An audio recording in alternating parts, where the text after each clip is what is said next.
Well, hello, and welcome back to yet another Nerdmotron Movie Commentary. We keep doing these, don't we? We do. Nothing's stopping us. Nothing, not so far, and nothing will. We will live forever, and eventually we'll have watched every movie and talked over every single one. Every single one. Because we learned last week there's a lot of movies I haven't seen. So apparently so. So this season we are looking at some underappreciated comic book movies from the dim and distant past, also known as the 90s. So last week we watched Dick Tracy. First time I'd seen it, great movie. It's really good, really liked it. And this week we're blasting off into action and adventure with the Rocketeer. I am excited. So get your copies lined up and let me do the countdown this time. Okay. Get all lined up and we're playing in 3, 2, 1, play. There we are. That's an encouraging warning message. It's fine. Also, you might want to turn it down a bit. Yes. In fact, this hasn't gone horribly, hasn't it? I thought It could be worse. I mean, it's quite nice music that we're listening to. There we go. That's better. Lovely. A Gordon Company production. That's what it said on the screen right there. So now you know if you're synced up or not. Joe Johnston film. Joe Johnston, director of this movie. The Rocketeer. The Rocketeer. Oh, I like the lightning bolts in the title. That's fun. Yeah. It's just. I've seen bits of it. It's nicely stylized. Dripping with class and style and flair and just all the good stuff. So Joe Johnston has had a bit of a career, you might say. I'm sure. Honey, I Shrunk the Kids. Oh, nice. 1989. Rick Moranis. Great guy. Legend. The Page Master in 1994. Not heard of that. He did the live action bits. That's one where Macaulay Culkin gets turned into a cartoon. Now, I was going to say that a cartoon, and then you said all that, and it made sense. Yes. Yeah. I recall that. I've not seen it. Jumanji, 1995. He directed that as well. Okay, this guy's a ledge. I'm really optimistic about this. Robin Williams and such. Jurassic Park 3. I actually quite like that one. It's good, actually, isn't it? It is good, actually. It's good, actually. I mean, it's not brilliant, but it doesn't hang around. Well, this guy knows his planes. He's said the word ailerons. Yes, that's an aviation word, probably. Yes. So that's apparently Chekhov's gum. A thing. Indeed. That may well come into play later. But yeah, apparently that was a thing that pilots used to do back in the day. There was a particular brand of gum that they used to use that was supposed to be like lucky for pilots and such, and like sticking it to your plane was a thing that you did. And that plane looks really awesome, but somewhat rickety at the same time. Well, yeah. Apparently they were. That guy's got a dangerous job. Jesus. Yeah. Yeah, don't keep your hands in the way of that, whatever you do. But yeah, apparently they could only take the gum off. They could only land the plane so many times when filming this because the landing gear would just break. So that's fun. Apparently these planes were known for literally being death traps. Like they were called flying coffins. Because they're just built purely for speed. It's just an engine with wings. Yeah, basically, yeah. Very dangerous. What else has Joe Johnston done? Hidalgo in 2004. I don't even know in which that word. Aragorn loves horses or something. That sounds filthy. Viggo Mortensen. Something about horses, I don't know. The Wolfman in 2010. Okay. In which Benicio del Toro becomes a furry. No judgment. No judgment. No it's shame. Just an image I haven't imagined I would have this today. That's what happens in that movie, probably. I've not seen it.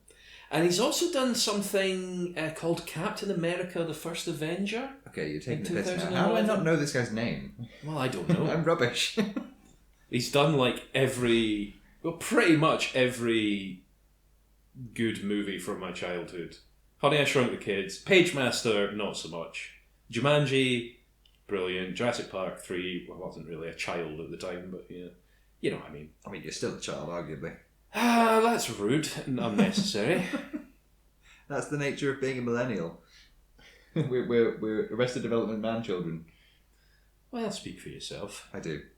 I mean, look at that. It's basically just... It's not a cockpit, that's a helmet. You know what I mean? It is ridiculous. It looks terrifying.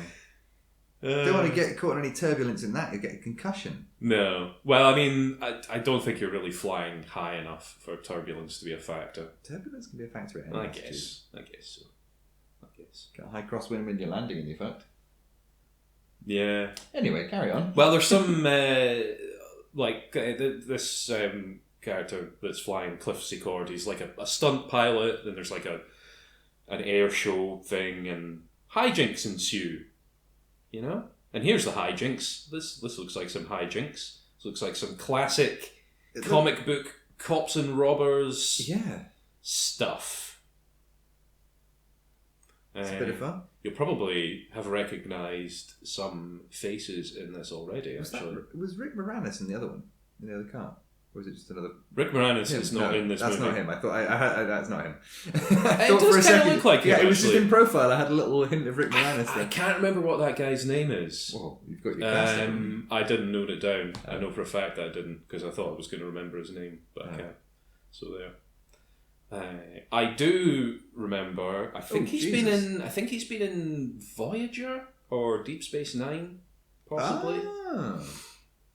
Possibly both. He's probably had loads of crap on his face, so you can't recognise him. Well, yes, indeed. It's probably a Ferengi or something. So here we have the plane crashing. And I hope that was oil or fuel on his thing. No, he shot himself. Oh, okay.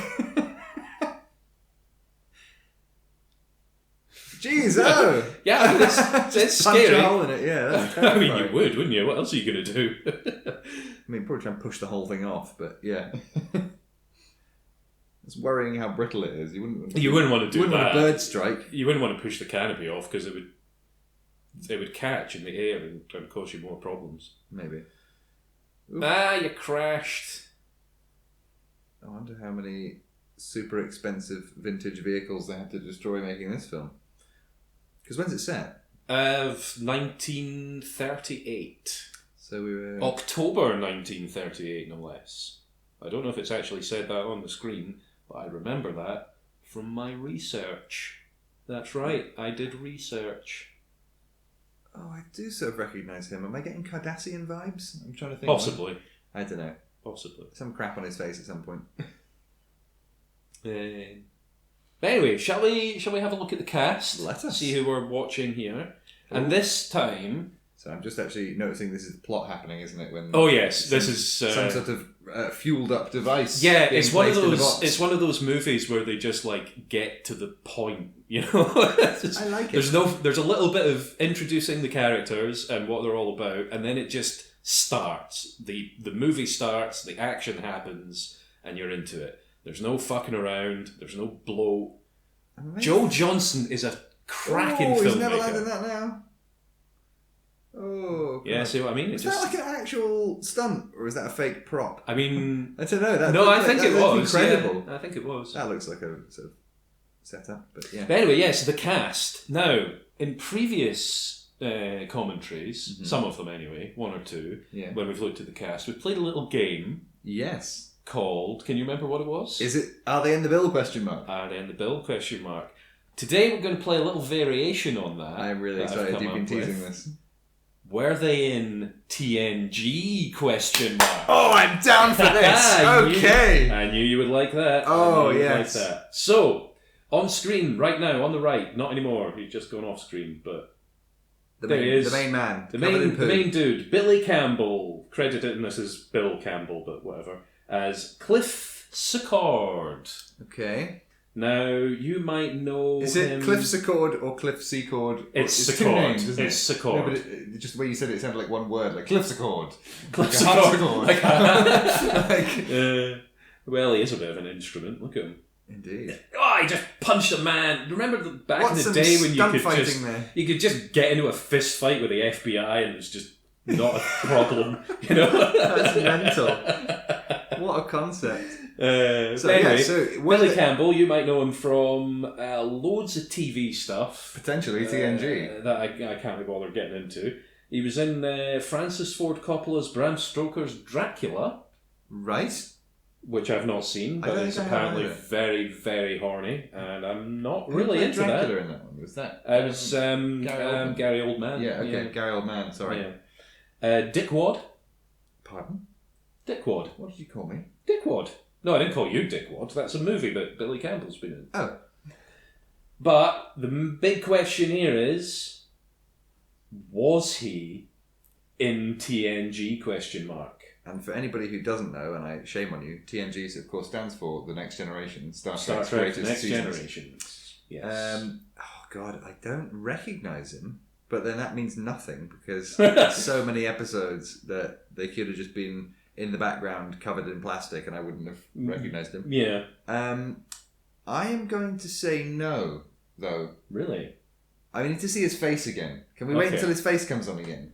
But I'm thinking it's almost a trick question because he seems like he's brilliant. Well, give me some more hints about other stuff he's been in. Do you know? Is that really going to help? TV with maybe not. No. Yeah. He's been in lots of stuff. He's had quite a prolific televisual career over the years. Do you know roughly? Oh, it's John Locke from Lost. Yeah. Nice. Awful moustache. Is Terry? No, that's not Terry O'Quinn. That's no, it is. That guy on the left looks like Steve Carell. We'll come on to him later. But yeah, that's Howard Hughes. He's playing famous person, healthy individual Howard Hughes. Okay, so yeah, I still need to decide, was he in TNG? I'm just going to say, I'm going to get so many of these wrong. I'm just going to say no, he wasn't, because it feels like it's too obvious that he would be. He was in The Next Generation. I suppose all of these people are going to be in The Next Generation. He played Captain Thadium Okona. In what episode? I can't remember. Okay. Just one episode of TNG. He's basically playing like a Han Solo type, kind of dashing rogue sort of character. Nice. He also reprised the role in Star Trek Prodigy. I'm a Firestarter, Twisted Firestarter. I've actually just been watching Prodigy. I didn't know it was a thing, and I had a little look at it, and I was like, this looks sort of like Star Trek version of Clone Wars cartoon. It's kind of that, basically. And it's obviously aimed more at children as a Nickelodeon thing, but I think Nickelodeon have dropped it, but it's all on Netflix now. Mm-hmm. It's Captain Janeway. Janeway's in it. Chakotay pops up. Spoilers. I like Janeway. Yeah. As a captain, I think she was good. I think Voyager was a pretty good series. The fact that she's a cold-blooded killer. Yeah, well, they all are, aren't they? Poor Tuvix. Justice for Tuvix. Yes. Carry on. Okay, so talking about there. We also there he is. Yeah, I don't recognise him from TNG. Nah, well, but then he wasn't even that heavily.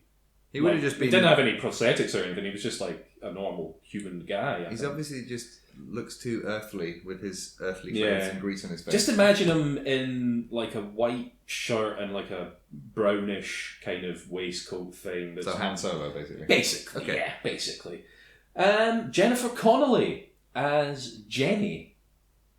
Okay. Once Upon a Time in America, 1984. Film 1984, or was that released in 1984? Yes. Okay.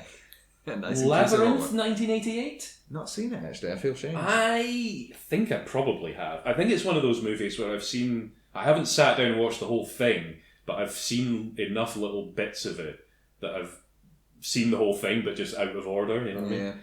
I'm not that interested in it really. There's more plot happening.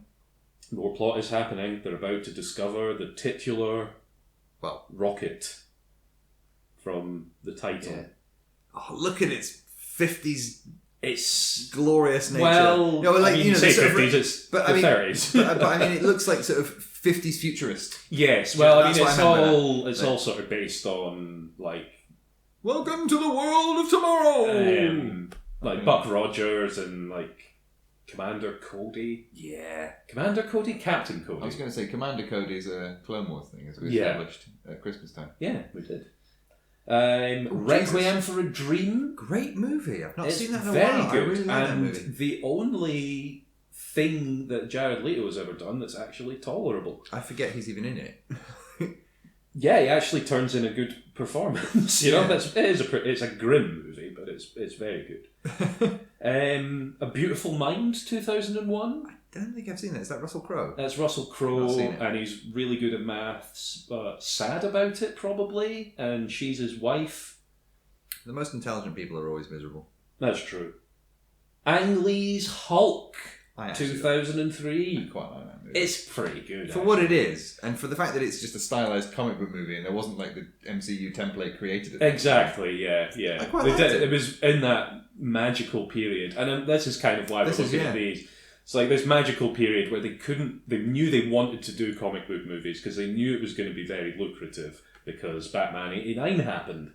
But they just couldn't quite figure out the formula until a certain company came along and maybe did too much formula. Yes. The Day the Earth Stood Still remake. Nice. Now, anyone who knows me, and you know me. I know you. Anyone who knows me knows that I love the original The Day the Earth Stood Still from whatever year it was, 1953 or something. I don't think I've seen it. It's pretty good. It's kind of the Day of the Triffids era, isn't it? Or is that a bit... Sort of, yeah. I've seen the Day of the Triffids. It's back in the sci-fi B-movie days. Yeah. But it's pretty good. Timothy Dalton. It's Rassilon himself, everybody. Indeed. With another awful moustache. We'll get on to him in a minute. Yeah, and anyone who knows me will also know that I'm not overly fond of remakes of things, generally speaking. But I have to say, the remake of The Day the Earth Stood Still, vastly superior to the original. Okay. Just because the original's good, but its messaging gets a bit muddled at the end. Because it's a bit like, human beings, you should be more aware of your place in the universe and you should look after your planet. And then at the end, he's like, be better or we'll come back and kill you all. Whereas in the remake, it's more of an environmental thing. Okay. Like, human beings are damaging the environment and Klaatu has come to, take all the non-human animals away from Earth and then eradicate the humans and then put them all back, presumably. Klaatu no adonecto. But... the big question is, Jennifer Connelly, was she in TNG? ? I'm trying to picture Jennifer Connelly. Can I Google her on my phone and see her face? No, because then you can cheat. I'll do it in front of you. I'm just going to search her name. Okay, well, that's fine. I trust you. Sort of. I feel like she probably was. But again, I felt the same about the last guy and then said no, and I was wrong. But let's have a look at her face here. I don't know. It's hard to say. And I don't recall her being in it. However, the nature of TNG is that there were often a lot of young actresses called in by Gene Roddenberry to do some unnecessarily skimpily clad background characters. Yeah, so it wasn't the nicest guy. It's possible that she wouldn't have even had a speaking role and would have been in it. If she was in it. I'm going to have to press I'm going to say no. You're correct. Yay, I've got a point. Are you keeping tally of score? I'm not, but somebody will, probably. They won't. Next, we have Alan Arkin as Peavy, the old guy that was helping Cliff at the start. Brown specs and stash. He's one of those annoying 20-mile-long IMDb page people. Well, any good actor over the age of 50 on there does. I wonder how many takes they had to do, how many flowers they had to destroy for multiple takes of that. I dread to think. They're probably fake. They look wooden. But I mean, they would be, wouldn't they? Because they're plants. They're sort of all wood, aren't they? No. Well, woodish. Wood is very specific. You would say that. Moving on. Yeah. Stupid people in their successful multi-decade careers. Anyway, some highlights for Alan Arkin. Edward Scissorhands, 1992. Right. Who's he in that? He's the dad. Okay, I was going to say. I haven't seen that film. Very restrained performance. But I think that's kind of Alan Arkin's thing. Kind of... There it is. Okay. There you go. Glenn Ross. He's got a bit of a Dudley Moore about him, hasn't he? He's got what? Bit of a Dudley Moore about him. A little bit, I guess. Yeah, I can kind of see that. A little bit Dudley Moore, a little bit Charlie Chaplin, maybe. A little bit Dustin Hoffman. A little bit Dustin Hoffman. He looks like a guy. This is so good. Yeah, Special effects. this is actually... You'll appreciate this with the physics involved with this, where it starts going round in a circle. Because that would happen, and they should probably know that because they're engineers. So, Yeah, oh god. Yeah, that's a bad idea, Cliff. That's like running towards a lit firework, but times 1,000,000. Jesus. And that's the end of the movie, the everyone. force in that. It's Like, off into space. The acceleration of that was terrifying.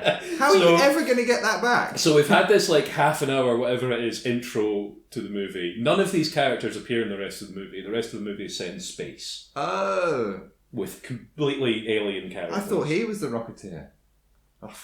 Yeah, well, more you know. Oh, and he fell straight down. Oh, is it going to blow up the car? Or so yeah, Edward Scissorhands, Glengarry Glen Ross. It's totally going to blow up their car, isn't it? Which I will see one day maybe, because it's one of those movies where everyone's like, I wanted it to blow up their car. You haven't seen that movie? What's wrong with you? You know those sorts of people. Yeah, I mean, yeah. Glengarry, Glen Ross, people like to be like that with that movie. I think probably. I've not seen it. I don't know. I'm going to stop talking about it now. Gattaca. Like in Gattaca? 1997. I think I saw He's that, in that once. He is. I think I saw that once and was like, maybe give this a few years and revisit it and see if it holds up, because I don't remember really liking it that much. No? Yeah. Anyway, big question. Alan Arkin, was he in TNG? Question mark. Well, again, very likely. You know, the other trouble is that we're watching with the sound off. So if I hear with their voices, I think I'd probably get more of it as well. Potentially he's got, plastic on his face again.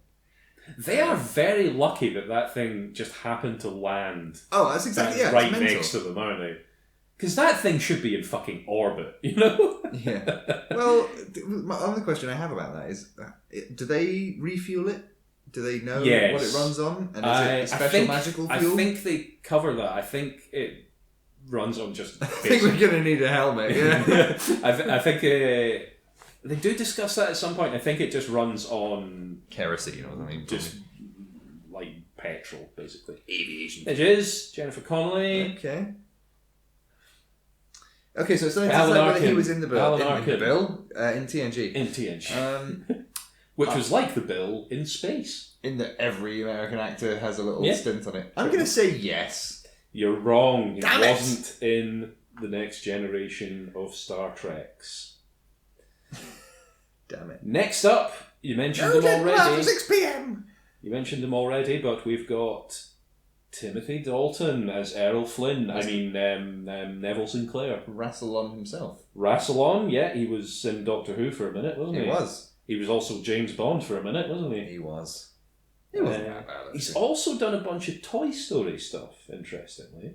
He was in Toy Stories 3 and 4. He's Mr. Pickle Pants, who I think is a little hedgehog thing. And plus a bunch of spin-off and shorts stuff. And things. Yeah. That's cool. Yeah, so that's pretty good. But, big question. We know he's been in Doctor Who. He's not been in Star Trek. Correct, TNG. he's not been in TNG. That was easy. Pretty easy. He's I'd remember if he'd been in it as well. That's the kind of person you'd be like, shit, that's Timothy Dalton.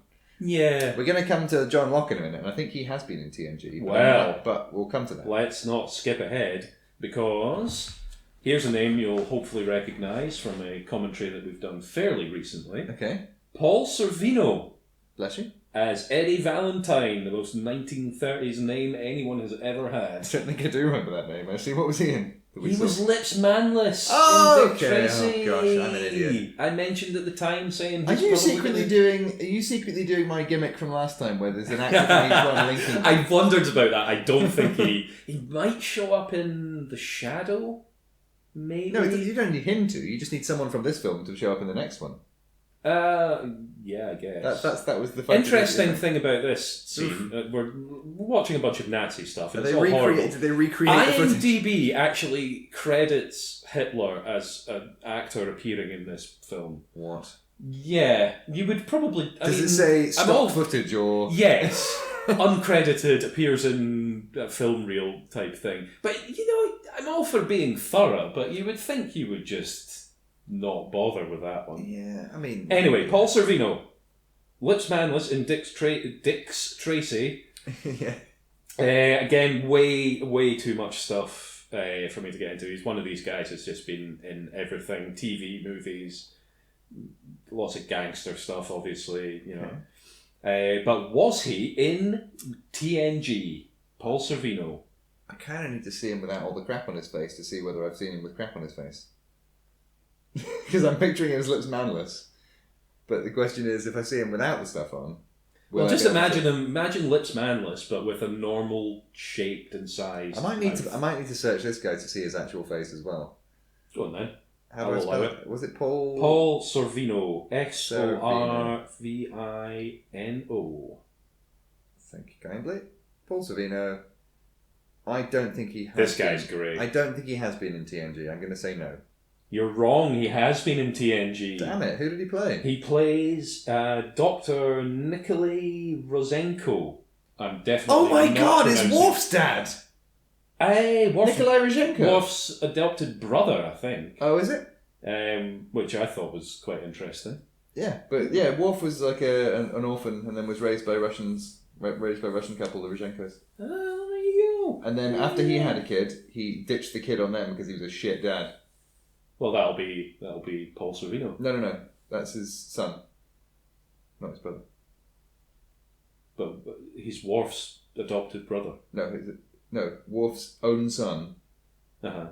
He basically had a son, uh-huh. or found out he had a son, uh-huh. and was just a shit dad, and then shipped him off to go and live with his parents. Oh, right, okay. And then he crops up later on really bitter that he's got a shit dad. Yeah, that's... like, Worf is like the worst dad in all the fiction. Well, we missed a bit with the big guy folding the guy in half. I love this big guy. Lothar, he's called. He's just Hodor. He's just your typical goon, you know, just a huge guy that's just going around folding people in half. It's amazing. Anyway, next up in the cast, we'll come back to the Lothar guy in a minute. But next in the cast, did I do it in TNG or not? For Paul Sorvino? Oh, yes, I was wrong. Yes, you did. You got that wrong. Damn. Terry O'Quinn as Tony Stark, Howard Hughes. Yes. He was in The Young Guns. Yep. He was in Tombstone. Okay. Good movie. Very long. What's his name? Val Kilmer's in it. It's a good movie. He's Batman. He's not that kind of Batman, though. No.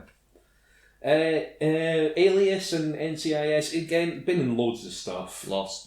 Lost, yes, absolutely. Yeah. We don't like to think about it, but we just pretend the last season didn't happen. It all happened in Purgatory, and it makes perfect sense. It was good for like 5 minutes, wasn't it? Yeah. But the big question, Terry O'Quinn, was he in TNG? Question mark. Yes, he was. Okay. But also, just that's Superman's dad from Lois and Clark, The New Adventures of Superman. Oh, really? Yeah. Oh, there you go. Sorry, was he in TNG? Terry O'Quinn, was he in TNG? I think yes, but it may be that I'm picturing him in a Starfleet uniform in another movie or something, but I'm going to say he was in TNG. He was in TNG. Yep. Who did he play? Was he an Admiral? He was Admiral Eric Pressman. Yep. Who was famous for violating the Treaty of Algernon. The Treaty of Algernon? And you know what? I bet he was Algernon too pleased about that. Oh, yes! Do you think he was... Comedy! Do you think he was given some commemorative flowers? I tried to do a flowers for Algernon joke, but I don't know even what flowers for Algernon is, really. I think it's about somewhat like a simple person who's given like some drug or something to get them smart or some shit like that. Oh, that sounds highly objectionable. Yes. So maybe my usage of the word simple person there was a bit dark as well. Yeah, I think it's a different time. Wasn't a big. I apologise. He wasn't a big fan of that, but anyway, we'll move on. John Polito as Bigelow. The guy who owns the airfield. Okay. I know him best, and probably you will as well, as the private detective from The Big Lebowski. Ooh. The guy in the little bug beetle car that follows him around. Okay. But he has been in loads of stuff. Murder, She Wrote. I think he might have been in Diagnosis Murder as well. Nice. And, interestingly, the Honey, I Shrunk the Kids TV show. I kind of forgot that existed. Was that a cartoon? Or it was live action. No Rick Moranis. None of the original cast. Were they all just permanently shrunk and then... No, it was... very little of it was actually about shrinking or enlarging. It was more like his zany tech. Yeah, basically. It was like more like a sort of monster of the week kind of magic school bus kind of thing. I remember there was one episode where ghosts start showing up and the little kid has to investigate. It's fine. But, question is, John Polito, was he in TNG? Question mark. I need to set his face, don't I? Just picture him in The Big Lebowski. I'm struggling to. Well, that's unfortunate. It's been a while since I've seen that movie, and he's not a very big character, is he? Was he John Polito? He doesn't have a massive role, but it's pretty significant. John Polito. I need to see maybe a younger picture of him, but I'm gonna say he. Oh! I've just seen this picture of him, and that seems like a very good.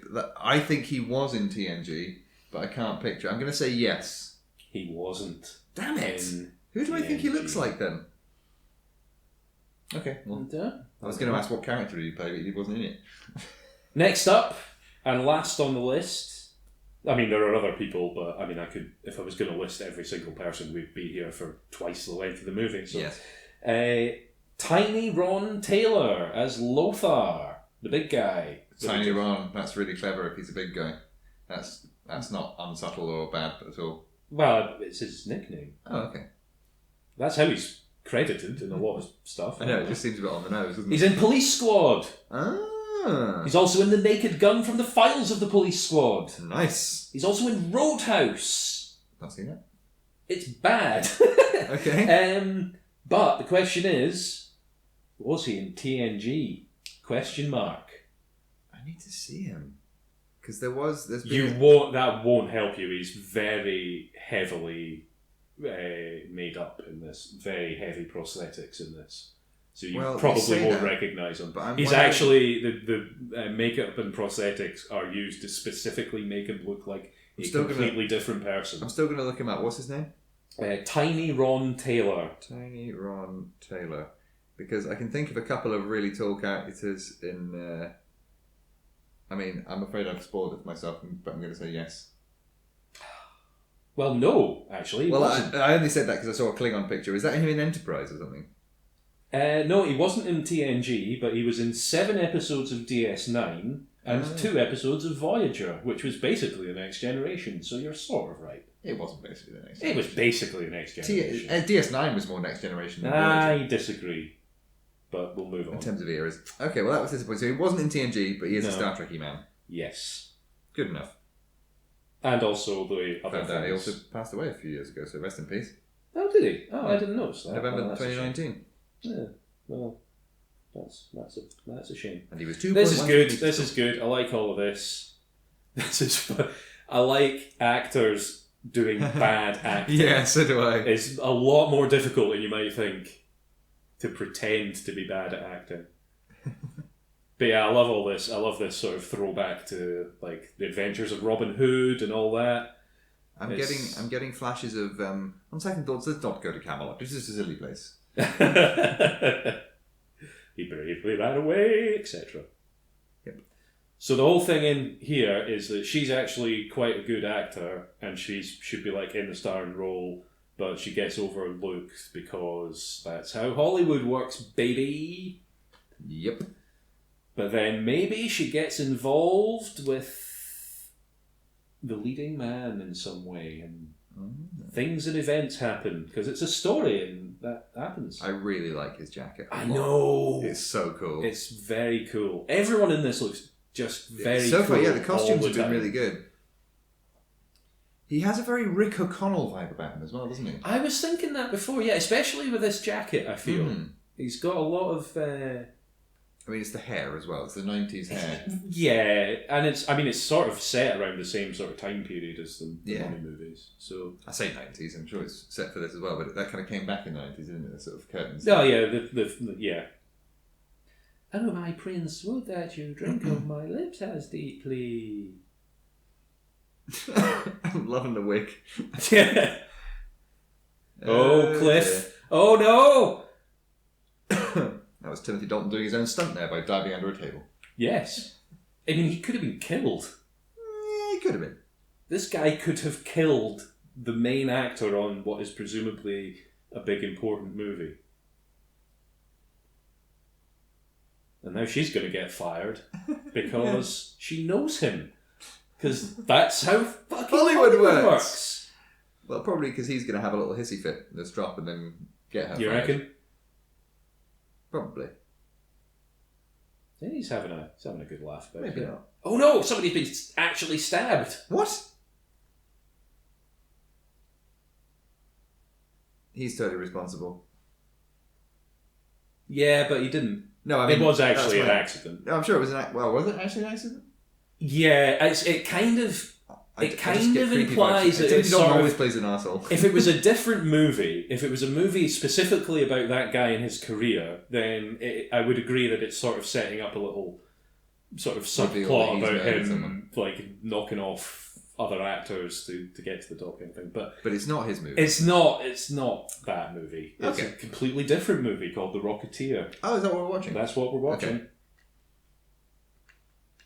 Okay. I thought it was Robin Hood Men in Tights 2.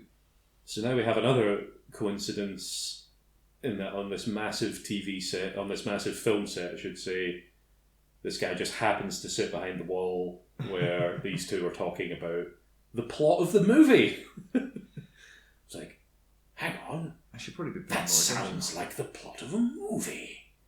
Maybe I could be in that movie. Acting? I could do acting. For I am a professional thespian. I bet he's craftily hiding his face. Jennifer Connelly is not tall enough to block his face from that angle. That's just not. Well, he was crouching, wasn't he? Wasn't he ducking down to sort of peer out the gap? Yeah, I guess, but I don't know. Just didn't. Maybe they're on a raised soundstage. Didn't really ring true to me, to be honest. Yeah, fair enough. Oh, so he still hasn't seen his face? Yeah, he's trying to chase after him. Just pushing grips out of the way or whatever. Prop masters. Yeah. It's rude. It's rude, Timothy Dalton. Timothy Dalton plays that quite well, though, doesn't he? He plays that sort of like... Yeah.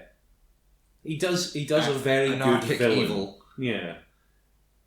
Oh, look, it was just covered in paper anyway. Well, yeah, it's not a real... They're not in a real castle. It wouldn't have killed him. It would have been fine. I thought it was like a solid wooden wall or something, but... That much wood falling on a person would do some damage. Well, no, it would have done the Buster Keaton thing where his head went through the cloth. Oh, yeah, okay. But then might have broken his shoulders, you know. True.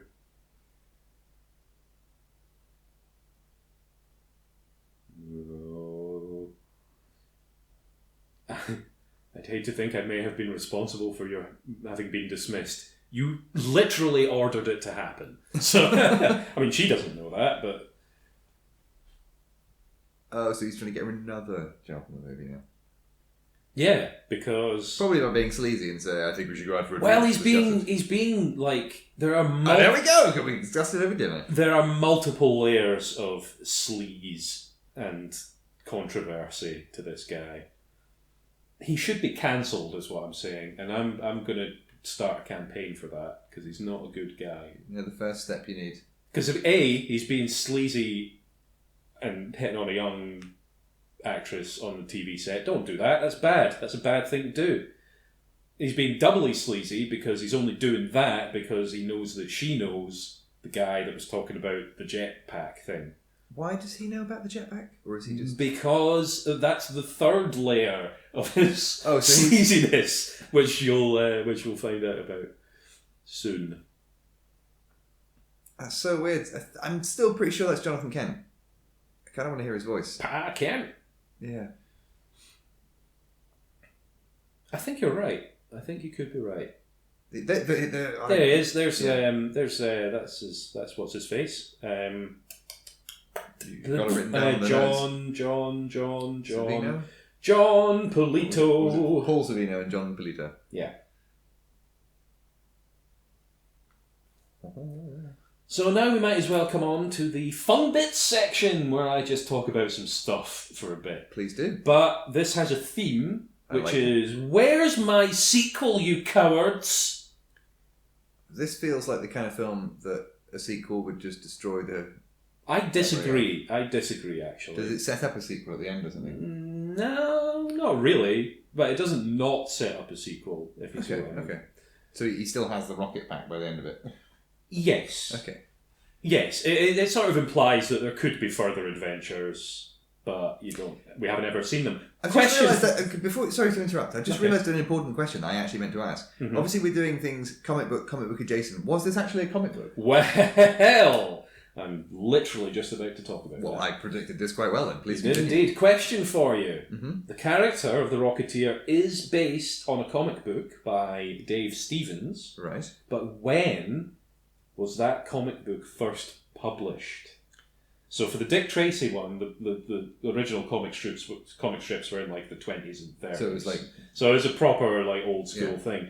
When do you reckon the comic book for this was published? You might be thinking... No, I'm thinking... I wondered what that smell was. 80s. I'm thinking 80s. Really? I think it'll be something that like... It'll be somebody who maybe 70s or 80s, but I'm thinking it's somebody who was maybe really, really young watching movies like this at the time, and then they, like George Lucas, they wanted to make their own sort of thing in that vein as they got older. You're basically exactly correct. The first Rocketeer comic book was published in 1982. Fucking spot on with my first guess. Exactly. But it was, of course, a throwback to like Buck Rogers, Flash Gordon. I mean, it definitely feels like that. Why don't we get more stuff like that now that are more like throwback stuff? That's even what I'm saying. Even like a throwback to like 90s action movies or like something like that. Because there was some, things like, I guess. I don't know, or like 80s action movies and stuff. We want to see like a bit more modernised throwbacks that aren't quite as creepy and lechy, but are still really entertaining in their sort of fun way. Because this is already a very fun movie. We're about to see the Rocketeer in his first outing as the Rocketeer. Thankfully, he has a thing disguising his face, but he's wearing the same jacket he wore earlier, so everyone will know it's him. I mean, anybody could be wearing that jacket. I really want that jacket. It's very cool. Don't pull your buttons, that's going to flap. He's got it at the corner, that's all you need. Oh! There you go, there's the lucky gum. There's Chekhov's gum. I was so pleased that I pulled that out of my eyes earlier on. I don't know why I didn't think of that. Yeah. That was very good. It is the sort of thing I would say. I wonder if I've heard he's someone say it before not and stolen not incinerating his own legs there. That's pretty good. Is it, yeah. They do kind of talk about that. I like because the whole thing of it is like an advanced like cooling system, so the thing doesn't heat up as much as a regular jet engine or rocket engine or whatever you call it. Yeah, I'm just so amazed that it can carry enough fuel to sustain its own weight for this amount. Well, that's always the thing with these things, isn't it? It's like, fair enough. It's like the arc reactor thing for Iron Man. It's like, fair enough, you've got that power source. He didn't mean to just take that plane out, right? No, he crashed into it because he's not done this before. He's bumbling his way through this rescue because he's never flown with a jetpack before. Let's hope it can carry two people's weight. But yeah, it's like the thing with Iron Man, with the arc reactor. It's like you've got your power source, but where's like the propellant for actually lifting you off the ground? Well, no, with Iron Man, it's an electric propulsion thing. It's like an ion thruster or something, but it's sci-fi tech. But it's... No, I mean that's the whole thing. He's talking about his repulsor technology is like a unique thing that he uses in all his weapons as well. Like before he used Iron Man. Remember an Iron Man 1? Yeah, I remember Iron Man 1. So it's like a proprietary... That was good. I like that. Where he ignites a thing in the cloud and it flashes. That was very good. It's nice. This is a good action sequence. I'm really liking the, obviously proper Compton shots because you can see the sort of black outline. Yeah, some of it's actually like... Some of it is a bit janky, but a lot of I like it. I mean, it's all like practical effects and like they actually crash planes into cars. Into a gasoline tank. And this guy's loving it because it's money, baby. Or he's not loving it. It's all part of the show for people to nearly die. Oh, that's nice. That's all very well done. I'm loving it. It's very good. So there have been some plans. Oh, look, they were using lightsaber cameras. Sorry. Indeed. And that guy's a clown. Yes. Sorry, I keep interrupting. Carry on. So there have been some plans for sequels for this over the years. Okay. Is there enough material available for a sequel? Oh yeah, I mean the comic books are still going to this day. Oh Jesus! Yeah. Okay. I really need to get into them actually because I've not read comics in a while, and I think Rocketeer might be nice. I think they're still good anyway. Might be good to get into. I would have thought you'd looked into that. But this is good. He's just flying off. I'm hoping he's not going to run out of fuel. Does he have a fuel gauge that he can monitor, or does he just hope he doesn't run out? Is it on the back? No, I mean he's not got like an Iron Man heads-up display going on in there. It's a bit. He does have a switch on his glove though. Well, that's Ant-Man, isn't it? Yeah, yeah. There was a Netflix kids cartoon recently, in which Billy Campbell reprises his role. Really? Yeah. I think I did hear that actually. But much like Dick Tracy, we have not had like a proper sequel to this. So who owns the rights to it? I wonder I don't know. I think Disney actually own the rights to it. Maybe. Not sure. There was a plan to make a trilogy based off of this at one point. Oh, that was an interesting special effect, but okay. Skipping like a stone. Yeah. So yeah, this was going to be like part one of the trilogy at one point, and some of the main cast were even contracted for sequels, but it just didn't make enough money at the box office, which is a real shame because it's so good. I can imagine it being quite a niche thing. Like, I can imagine not a lot of people being drawn to it. In those days, yeah, because it was like I say, in those even days now, when nobody really knew what comic book movies were, and you know. But I think just a bit iffy about the whole thing. I think so. The concept of a comic book movie, if you asked anybody from like the 80s to now what a comic book movie would, they would still think it would be like American style comic books and like you know what I'm saying, like superhero comics. Whereas this isn't quite that. Yeah. This is just obviously this is more graphic novel movie in modern parlance, I would think. I guess. Do you know what I mean? Like, nice. Yeah, I kind of see what you mean. He's loving it. He's a rocket man. It's like, would you call Rocket Man. Sin City, is that a comic book movie? Do you know what I mean? Is Watchmen I mean, Watchmen kind of is. That's a bad example. I mean, there's the distinction between graphic novel and comic book is a very muddy one at best. Very woolly. But yeah, I would love to see a trilogy of this. I would love to see them just make more of this kind of thing because I love it. It's good. It's good fun. In 2012, Disney said they were going to be working on a remake. Right. In 2016, this was reworked into The Rocketeers, which would have been a reboot sequel or a requel, if you will, taking place 6 years after the events of this movie, and would have seen a new character taking up the role of the Rocketeer to save Cliff Secord, who has been captured by Nazis. So just your more classic adventuring stuff. Set a bit after this, I'm guessing. Well, 6 years after this, yeah. Oh, so okay. But nothing really came of that version. It was reworked again in 2020 into The Return of the Rocketeer. But as of 2022, we've had no real news about any sequels or anything. And it's a shame because I would watch another one of these in a heartbeat. Yeah. It's got everything I love. It's got action. It's got adventure. It's got performances. It's got rocket packs. It's got awesome practical effects and some janky compositing. Yep. It's got a big guy folding men in half. Which I missed because we were chatting. And, there's going to be more of that. Oh, good. And, perhaps most importantly, it's got Nazis being killed. We always like a dead Nazi. We do. So in conclusion, where's my fucking sequel? Make it, you cowards! Just do it! Fair play. I think I'm in agreement. I haven't even finished watching the film yet. Like, it's such a marketable thing. And I mean, like he's been folded in half. Didn't get to see it happen, but, you know, it happened, because there he is. Oh god, I've just seen his feet, yeah. So yeah, his feet up by his ears. Folded backwards.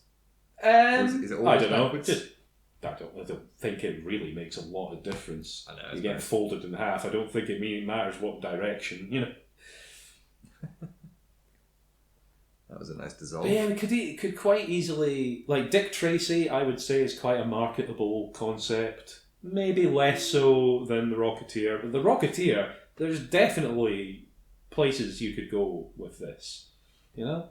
It's a good job. Sequels you could make, follow-ups. It doesn't have to be like a direct sequel. You could even just remake this exact movie. Don't tempt Oh, they could, because I mean, this is. You couldn't though, because remaking it now. Look at the size of that hand. But remaking it now, there wouldn't be the practical. It would be a bit effects. of a. It would be all just a CG monstrosity. No, I disagree. I disagree. Well, I mean, it probably would be like that, but actually, I would like to think that they would look at this and be like, okay, well, this is all practical stuff and whatnot, so let's do it. Look at the size of this guy, he's amazing, I love him. Just gets a fucking brick to the face and he's just like, oh, that's nothing. It's a tiny bar, isn't it? But yeah, they could, because this movie is just so tight, like plot-wise, it's pretty much flawless, really. The question is it a tight 90? How long is it? I think it is, actually. It's like an hour 45, maybe. Close enough. Oofed. The rocket. Where's the rocket? I mean, if you looked around, you'd already have seen it. Yeah, he's not really portrayed as the brightest bulb in the batch. Brightest guy, is he? But he does have a couple of shooters on him, and that's good. Because sometimes just folding a man in half isn't enough. I love this that the FBI are just opening fire on a civilian's house. It's not like law enforcement in America to just kill civilians willy-nilly, is it? Oh god, yeah. I bet they blame it on gang Oh, violence. they got his hat. Not his hat. Oh, he's going to steal the plans. That was quick thinking there, Lothar. Your boss is going to be real proud. Yeah, let's hope that thing's not taking a bullet or two, because everything else has. How are they even not lightly injured? Movie magic, baby. I suppose. Oh, I know what it is. Character shields. Well, they were ducking under stuff and, Nah, character shields. Lothar should have got blasted to hell as well. Yeah, he's bulletproof. Also, Tommy guns, are they actually that good? It's the enchantment under the sea dance, everybody. This is very start of Temple of Doom, isn't it? For some reason, I'm getting vibes of The Mask as well. There's a little bit of that going on, yeah. Just this whole scene with the silly. Look at that jacket. Oh, I just wanted to. Shake It's her. It's Thingy from The Office and other things. Oh, wow, I forgot her name. Well, you should have been looking it up. Well, I don't. I don't do research while we're doing the thing. I do it before. That's my one when I'm googling people. This is awkward. They've not said anything to each other yet. Oh, there we go. Oh, no, here comes W.C. Fields. Yeah. Another sleazebag, probably. Well, not probably. He is a. Look at him. Did he just do a little? Yeah, he did a little. He did a little comedy double take. Yeah, that's rude, W.C. Fields. You're a bad man. Euphonious appellation.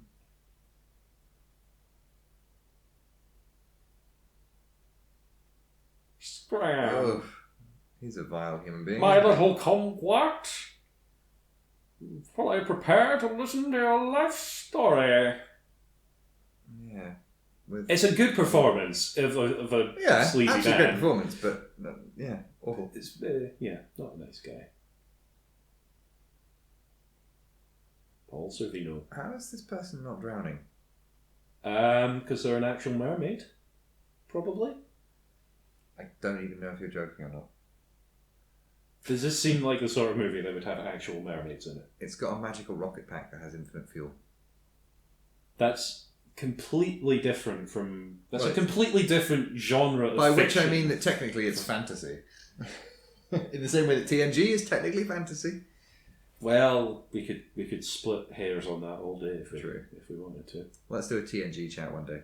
Let's not. No, let's. Because I don't know anything about it and I don't care. Well, how about you go through and watch all 140 plus episodes? And I don't want to. I started watching it and it was like, this is old and bad. Well, series 1 and is then people were like, he just wasted a perfectly good cigar there in his little tantrum.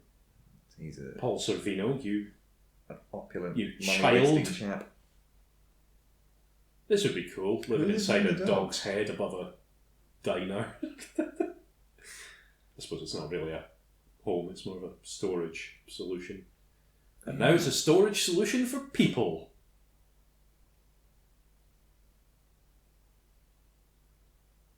Oh, Alan Arkin, you're a good actor. Look at you acting. He's worried. He's stressed, but he's keeping it together. You know, you're getting a lot from that performance without even being able to hear what he's saying. He's a good actor! He is. They're all pretty good in this, I have to say. I like the way it's just basically a prepper's cave. Well, it's storage for the diner, you know. Where else is it going to keep the food? If not inside a big dog's head. Well, absolutely.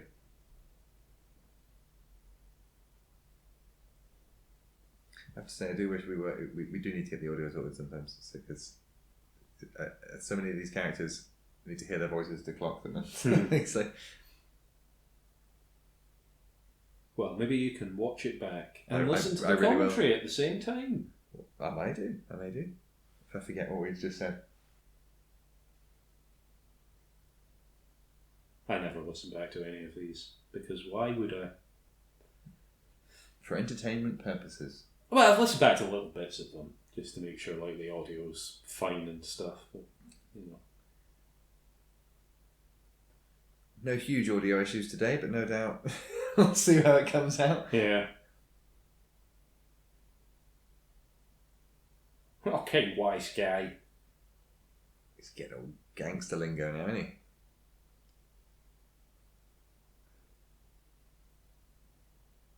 Now, are these... Oh, how can we... Oh, is that... No, I thought... Are these cops or are they gangsters?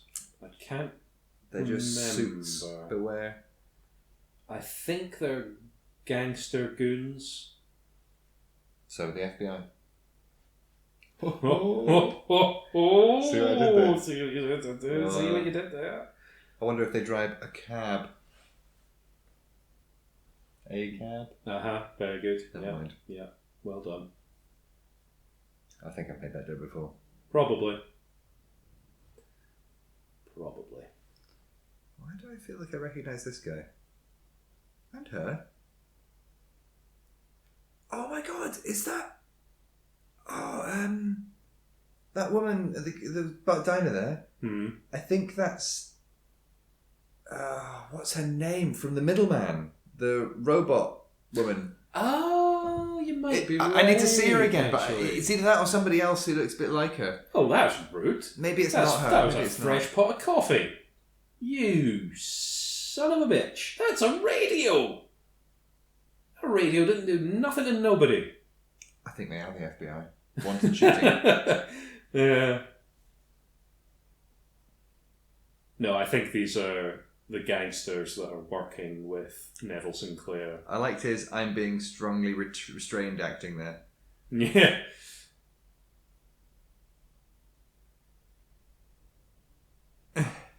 Ooh, no.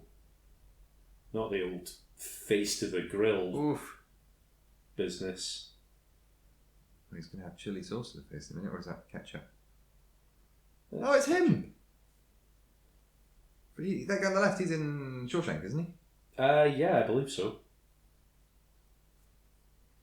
There's a lot of them from that thing in this. Uh-oh. This guy's found a clue.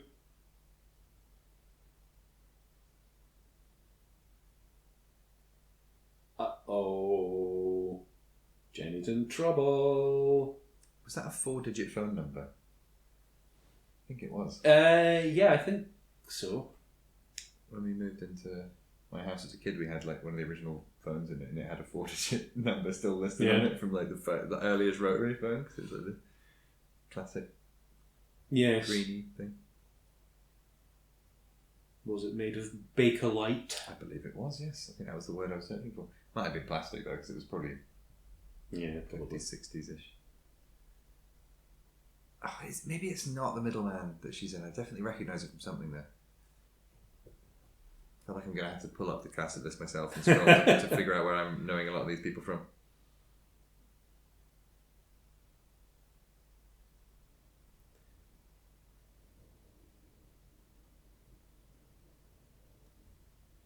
Very rude guy. That man's hat is too big for his head. Oh, it really is. Jesus. Don't hat shame him. You want to go a size down with that, buddy. And that guy's hat is too small for his head. Those two swap hats. Well, I think that's yeah, he probably could have done, couldn't he? Yeah, I definitely recognise her from something. I know, and I can't place it. I'm pretty sure it is the middleman. I'm almost sure now it's not. Almost. Do we know what her name is? The character name? No. Millie, I think. Oh, that was a good punch. Oh, another good punch. All scrambling for the gun like a pack of clowns.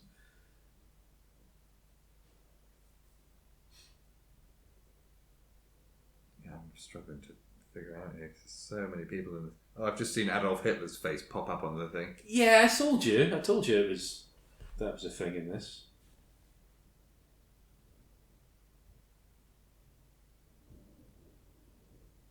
Still can't find her. Should be on the list somewhere, but... Nah, well. I'm trying to find her face. Maybe she's just a picture. I'll get back to you if I figure it out. Okay.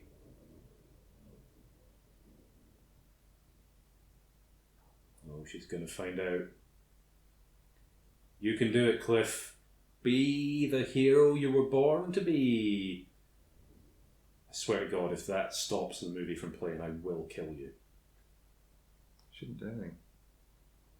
It's not really reacting. I'm just trying to... You know, do this. Might need to get up. Pop-ups. Gotta love them. Yeah. See, I would just uninstall whatever it is that's causing the pop-ups. It's a little snitch. It tells me incoming connections that I might want to deny or allow. Oh, I see.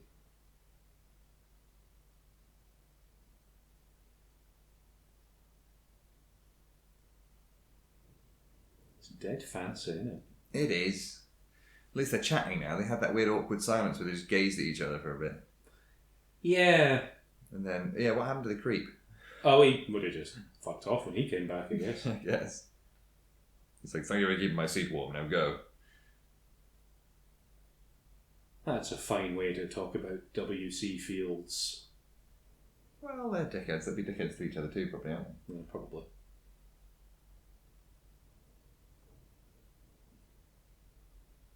God, he's so smarmy. Oh, nice bit. He's like, let's dance. Oh, there's no music. And he's like, oh, but I hear music. Oh. Yeah, it's pretty... Just... pretty cringe. Oozing slime out of every fucking pore.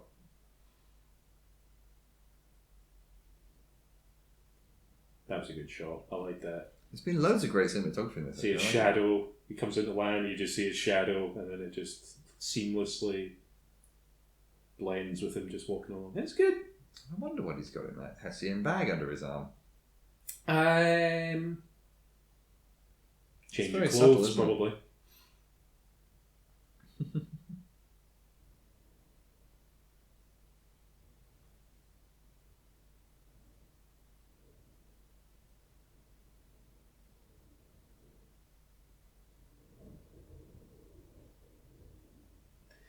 I mean, Oh, Timothy she Dalton. seems to be enjoying this more than you'd expect.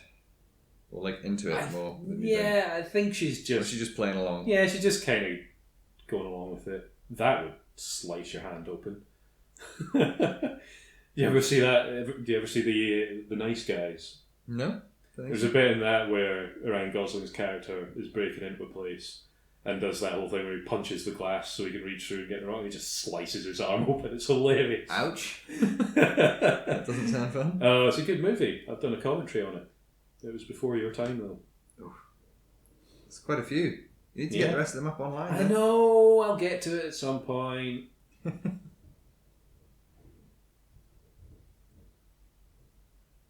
I'm not sure. I've just found... I don't think it is her.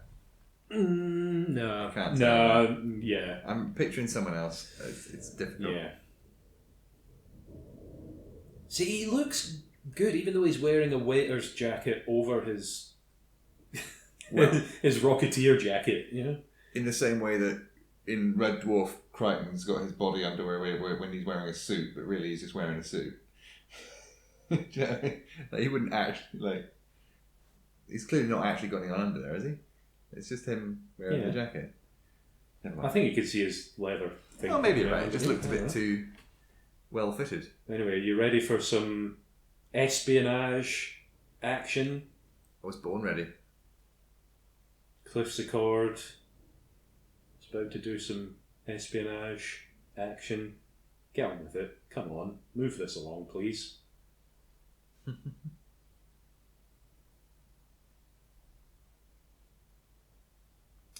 Just distracted.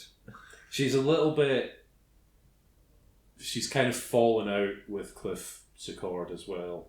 Because he was all like, well, you've not got a real acting job, you're just an extra. And she's just like, well, fuck you, buddy. And I'm like, right on, sister. Has he seen his face yet? No.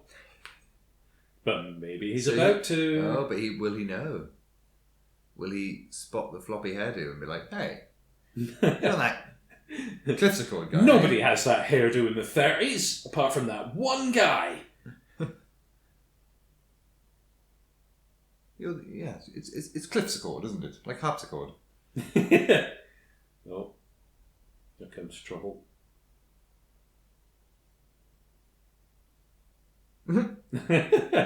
Subtle. Yeah. See what I mean? He's all about the espionage.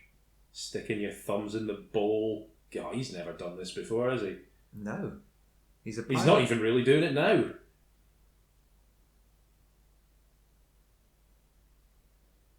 Who goes to a restaurant like that and orders tomato soup? You know? Well, he didn't order it. No, I guess that's true. That is true, actually. He probably just poured some soup in a tureen, just like that, with a few cans, just for the gag. Well, he does have his thing on underneath. Oh, okay. It just looked like it's the kind of situation where they... It's because he's so handsome. He's so handsome that he could wear literally anything, and he would still be cutting a fine silhouette, you know? Yeah, well, indeed. And that he does. To be honest, leather jackets do make people cut fine silhouettes if they're well fitted as well. That's true. So, yeah, it means he doesn't have to look... Oh, he's frustrated. Maybe it's like a sort of Tobias Junke never nude thing where he just never takes it off because it's a confidence thing. Perhaps. See, look at these espionagers. That's what you call them, right? Yes, I do call them that. Exclusively. Good espionaging. One of the Bee Gees. The GB. That's his plane. That's what they're called. Right, shall we get started on some IMDb trivia bits? I think we should. Yeah. Is it going to be interesting or not interesting? It's going to be interesting or not interesting. It's definitely going to be one of those. There's not going to be any middle ground here. Okay. Right? One or the other. Okay. Okay. Number one. The set used for Neville Sinclair's mansion was actually the Ennis House. It is a home in the Los Feliz neighborhood of Los Angeles that was designed by Frank Lloyd Wright for Charles and Mabel Ennis, I think I'm pronouncing that right, in 1923 and built in 1924. It has also been used for such films as... soup. Sorry, yes. Such films as Blade Runner 1982, okay, The Day of the Locust 1975, okay, and Moon 44 1990. Okay, well, I've only heard of one of those films. Plus, replicas of the interior were also used in Predator 2 1990. That's more, I've heard of that. And other productions. Okay. The main identifier is those large, uniquely patterned tiles. Is this interesting trivia or is it not interesting? That's the question. Well, I like that. I love that in the movies where two characters who are involved in the thing cross paths and don't realise it. It's a good thing. Well, that's like Gary Oldman and Bruce Willis in Fifth Element. They just get in and lift and out. I love that very moment. much so. Which we discussed in the commentary, if you recall. We did. Right. I don't know if it's interesting or not interesting because you better. Parts of it were, but on the whole, that's just how filming works. You find a set, and it's just coincidental. It's sort of in keeping with the time period. So I'm just going to say not interesting. That's just how. Yeah, not interesting. Maybe film in a different house sometimes. Exactly. Variety is the spice of filmmaking, as they say. Yes. God, there are so many pratfalls and calamities. I know, it's very slapstick in places, isn't it? It's good, I like it. Oh, I bet that was a that didn't seem intended. That seemed like it actually really hurt. But then I kind of like when people leave that sort of stuff in films. Well, yes. I found that, it's not quite the same, but The Mask, when he's like trying to... Come on, Lothar! Break through doors, it's your main thing. There we go. Yeah, I was just saying, in The Mask, when he's like trying to put all the money in the cover with the frisbee, the dog wasn't supposed to grab it, but he just sort of played along and went with it. Apparently that dog was a nightmare to work with. Oh, really? I heard it was actually really well trained I've heard different tales, so maybe you're right. I mean, it's probably a couple of different dogs. I mean, don't work with animals or children. Ever, in anything. I quite agree. Whee! It's the Flying Rocketeer. Man! We're going to call him that in all the news media. Because we overheard one guy say it in that club. It'd be quite funny. It would be quite funny if there was the bit in Back to the Future 2 where he does the whole it's your cousin Marvin Berry hears this music. Yeah. It'd be very funny if somebody was like shouting, "Oh look, it's the Rocket Man," and then it just like whip pans to like Elton John, just modern day Elton John, just sitting there being like, "Ah." That'd be quite funny. Either that, or if you had, I was going to say William Shatner because he did a cover of Rocket Man, but let's not talk about William Shatner. Yeah. This would suck. If you've got a rocket pack and you're trapped indoors like this, that would suck. It would. You'd be like, let me out, let me fly. Well, he seems to be doing okay, to be fair. Well, yeah. He's got a lot better control over it these days. Trashing the place. And the wire rigging seems to be working out for him, so he can sort of swing around the place without hitting through things too much. Yeah. This whole sequence was intended to be more elaborate, but budget reasons. Oofed. Actually, I think that may be in some of the trivia that I've got coming up. But anyway, speaking of which, trivia bit number 2. Disney had you've heard of them. I've heard of them, yeah. Disney had a special mechanism built especially for this film. Called the shaky cam. It was designed to be the exact opposite of the steady cam. That is, to introduce vibrations into the picture. Okay. This was used in the scenes filmed inside the Zeppelin to give the impression of the power of the engines. Spoilers. When the movie went to video, the effect didn't transfer too well and was therefore steadied. Is that interesting or not interesting? I was going to say not interesting until you said that they had to steady it for the VHS version. I thought that's quite a novelty piece of information. I'll say interesting. Okay, that was interesting. I'm getting good at this. I'm getting better. Seems to me like they could have just wiggled the camera around a bit. Or done, yeah. And also, it was apparently pointless anyway, so what a great big waste of time for everyone. Yeah. That's movie magic, baby. It sort of makes me think of the whole, and this is a myth, but the whole thing of like the Americans when they were going into space had to reinvent the pen so that it would work in zero gravity, whereas the Russians just used a pencil. It's actually not a myth because it was that both of them used pencils. Yes. And then the Americans developed the pen, and then the Russians now use the pen too, because you can't have bits of graphite floating around for electrical security. So the reason they put so much money in it is because they had bits of pencil lead floating around, and it was really dangerous. Okay, that actually makes a lot of sense. Yeah, I think that was on QI once. Fair enough. Because I always used to quite like that fact, and then when I found out the extra information, it was more interesting. Actually. If it's on QI, then it must be true, because they've never made a mistake. Yeah, they correct themselves, and I haven't watched it in years, who knows? Yeah.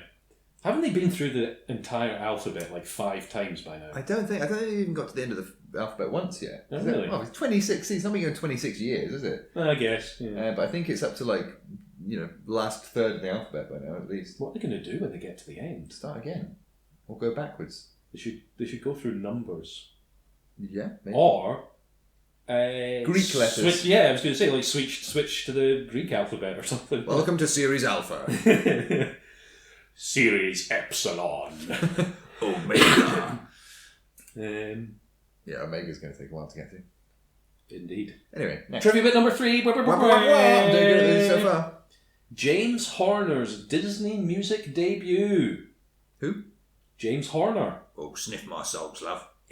What? He just wafted salt. I hate the whole... Oh, okay. It's just like, he just shoved it right under her nose. I thought you said socks there, and I said salts. I was doing an accent, because it's typically were. don't in it. And I imagine it being like this. Like proper Saturday. London. Yes. It's to be fair to him, and why am I being fair? How do you know about the effects of chloroform? Why am I being fair to the villain of this piece? But at least, he's not... He could be more creepy, I mean, he literally apparently just drugged her, and... Yeah, okay, I'd immediately take back everything I just said. He's a horrible much a person. victim as you. Yeah, bullshit. James Horner, Disney music he says debut. he's being blackmailed, so I'm actually following the plot a bit here. Okay. So maybe it's... How fucking maybe there's a teensy tiny element of sympathy you can have, apart from the fact that he uses that to be a dick. So yes, carry on. Number 3. It's almost like he's a compelling, well-written villain that you sort of have sympathy for in some ways, but also don't, and you understand his motivations, and it's almost like it's quite a well-made movie. Imagine if they made films like that now. I know. Anyway, James Horner's Disney music debut. Yes. I don't know who that is. He would later do music for Mighty Joe... Excuse me. Mighty Joe U. I'll try that again. Please do. He would later do music for Mighty Joe Young 1998 and Bicentennial Man 1999. Okay. Coincidentally, James Horner was a pilot, just like Cliff in the movie. Now that's an interesting fact. Well, is it interesting or not interesting? But the rest of it, give me your official music debut, I'd say that's not interesting. That's just how composers work. They get their first film and then they do other films. I say not interesting. So Good for you, James Horner. Big respect for your accomplishments. I simply don't care. Yep. Agreed.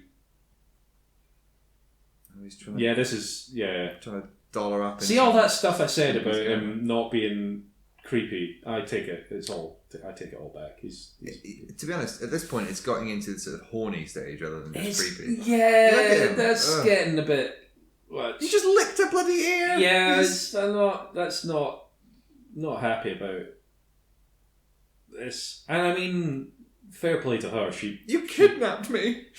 I'm so confused. She plays an absolute blinder here. To be fair, she manipulates her way out of this situation quite satisfactorily, I would say. Oh, I see. I know what she's going to do. What I think. that was a cracking sleazy look there. Uh-huh. Oh. No. Why would your bathroom have purple lighting? What is wrong with you? Nothing wrong with a bit of bisexual lighting. Well, yeah, okay. Yeah, that's true. Smash! I love that. There's no like theatrical fall or anything. He just collapses. He's out like a fucking light, and she's like, I can do this zip myself, you idiot. Fuck you, you scumbag. I'm escaping. And I'm like, right on, sister. You are the true hero of this story. Yeah. And in many ways, she is. Really? Well, she has to go through the most, hardship. You know what's interesting? I would say. This scene was shot in a house, something to do with Ellis, something. You can tell by the tiles. Yes. Well done. Trivia bit number 4, you said? I did. Sorry, I'm taking your assignments. Lloyd Bridges turned down the role of PvP Body. Okay. You know who Lloyd Bridges is? I do not. He's from Airplane. He's the air traffic controller guy. Okay. So is that interesting or not interesting? No, it's not. No, it's not very interesting. Not interesting at all. It's just how he's good in Airplane, but honestly, I don't think it would have been good casting for the role. I think Alan Arkin is perfectly cast. A Peabody. I was reading that out. You did. So she's doing. Oh look, she's doing some stuff. That's how we know it's October 15th. Like, it's got a calendar in the background. Yeah, I mean it could be an old calendar. It could. This is an emergency. I don't know how to use radios. Uh-oh. German. I don't know what that means. Oh my god, it's the Nazi my Bible. God. Neville Sinclair is a gasp. Neville Sinclair has a headache. Spy. Saboteur.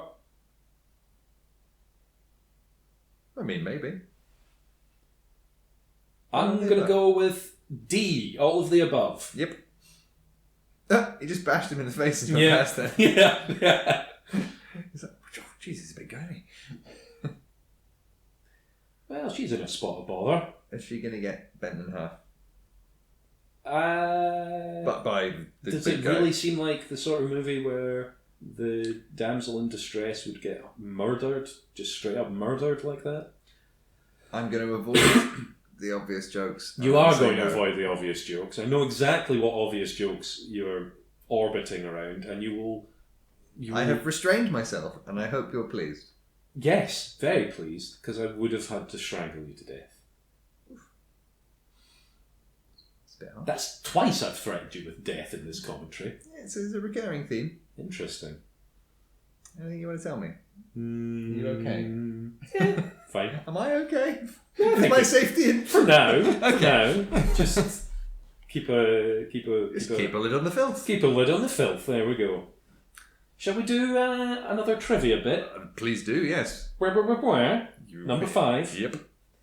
Neville's comment about the rocket pack being just like the comic books could be a reference to the fact that the movie itself was based on a comic book by Dave Stevens.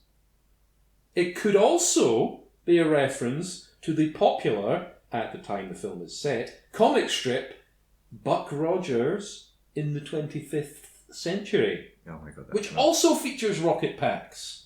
Such a bad show. Is that interesting or not interesting? I mean, the first part of it, I was about to just fall down dead from boredom because it's like, oh, it could be this. And the second bit, I'm just like, meh, it's not interesting. Correct, it's not interesting. It's just a fucking rocket pack. Yes, they've been in sci-fi for decades. Yeah, maybe a mention of comic books in this comic book movie is a nod to the fact that it's a comic book movie. Maybe? You think? Oh, is it based on a comic book? I guess we'll never know for sure. There's just no way to know. Oh, here he is. Old Howard Stark, Hughes. Good hair. Good moustache. I know you're not a fan, but... That's a terrible moustache. It's a good moustache. It's trim and tidy and... Oh, is that the special gum you were talking about? Yes. Beeman gum? Beeman gum, that's the stuff, yeah. Beeman. Is that Ant-Man's mate? No. Ant-Man has no friends. Because he's a loser. Also, his friend's the Wasp, isn't it? Yeah. Dear me. That's quite strange seeing him with so much hair. Do you think that's a hairpiece? I don't know. Let's look at the hairline. Does it look glued? I don't think it does. If it's a wig, it's a pretty good wig. I don't think anybody's wearing a wig in this. He might be wearing a wig. Peabody, Alan Arkin might be wearing a wig. Oh, that's a wig. You can see the. But I think Is it was. it? You can almost see the little line of the. Okay. I don't know. It might have just been the non-shitty. Oh, here's his cameo. Look. Hitler cameo. Jesus Christ. Yeah, great.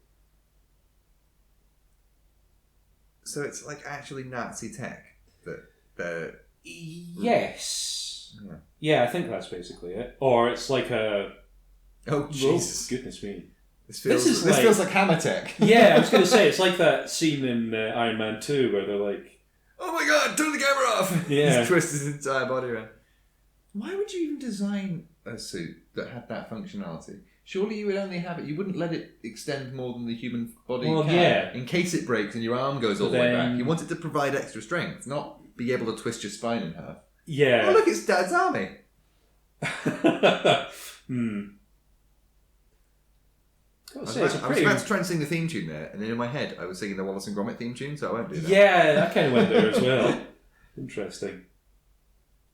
This is really insane. Like, Rocket Man Nazi propaganda videos. Yeah. Somebody had to animate this shit. Yeah. Like, don't envy that job. No, I really don't. Imagine that's your animation credit is like, oh yeah, I made a fake Nazi propaganda film. It's very convincing though, isn't it? It's very... painfully convincing, yeah. Well, actually, animation's probably a bit better than they would have done at that time, but... Well, maybe. Yeah. I mean, what 30s animation can you think of that's not janky? Remember Steamboat Willie? That was like 20s, 30s, and that's pretty. It's all right. I reckon you could probably in this time period produce animation of that quality if you had a big budget. Yeah, like the Nazis. If you had the entirety of the Third Reich behind you, you'd probably get a lot done. What am I talking about? Fucking hell! Still can't tell whether that's a hairpiece or not, and I keep focusing on it. What, for Cliff? For him. Oh, for Arthur. I don't know if I can say a bit of a... Maybe there'll be people, if they're watching this, that know about hairpieces and be like, yeah, it's obviously not. And I'm just an idiot, because I don't know. Don't know what I'm looking for. Yeah. Makes perfect sense, apparently. Something does, anyway. Is that... I'm recognising that other guy from me as well. Yeah. Him.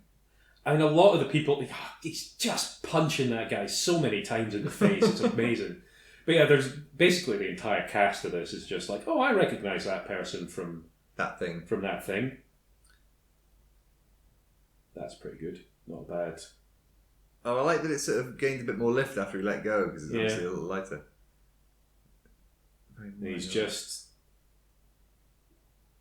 Again, it's like that Back to the Future thing of going back in time and inspiring history, but it's not that. It's not you know what I mean. I know what you mean. Hey, where are we up to? Trivia bit number 6? I believe so. Actually, I'll do it after this scene because this scene is very good. Oh god, I bet he struggled to fit in that car. His head was above the roof before he even stood up. As a slightly large person myself, I can say for certainty the prospect of getting in and out of the front of that vehicle is terrifying. I would need a step ladder and at least 3 winches. That seems extreme. You're not 2.14 metres though, are you? Not far off. No? What are you in metric? I don't know. There we go. This is a good shot. I remember this being very good and convincing for the time because it's quite difficult to do. Oh yeah, that's more convincing than Christopher Reeve did it in some ways. There was a little bit of a cut there, but it was a good and effective and meaningful cut. It wasn't just a cut for the sake of masking a thing, you know. Have you seen any of these people nowadays that actually have actual rocket packs and like rockets in their arms and stuff like that? Yeah. It's really weird seeing them land and it kind of feeling like a special effect. It's really odd because they've obviously you're not used to seeing someone land with thrust under them. So it seems like they're sort of landing weirdly, but it kind of looks like that as well. It's good. Yeah. Yeah, clearly she's fine. Yeah, nobody's talking to you, Neville Sinclair. Nazi man. He's a Nazi man. I was trying to say nasty and nasty combined. It's the same thing. They're all nasty, aren't they? Yeah, that's one word for it. That moustache is just vile. It's very fitting for the time. For that, yes. For the time period and for... Well, to be honest, I initially thought it was character. Just for the character he was playing, not that that's the actor's actual moustache, and that's what was confusing me. I think Timothy Dalton usually has a moustache of some kind, I don't know. Does he? I'm Maybe it's just because I'm looking at his face with a moustache right now. Certainly not as James Bond or Rassilon. What's he talking about? Yes. Yeah, you're right, yeah. I'm trying to think of other things. He doesn't have one in Doom Patrol. No, he doesn't. He has a beard, I think. Yeah, I think so. Never really watched that. That's really good. Relax, Frankenstein. So the gangsters didn't know that he's a Nazi, and now they're like, "Oh, we don't like Nazis. We don't want to work with you because you're a Nazi. Yeah, may not make an honest buck. We're 100% American. Don't work no 2-bit now.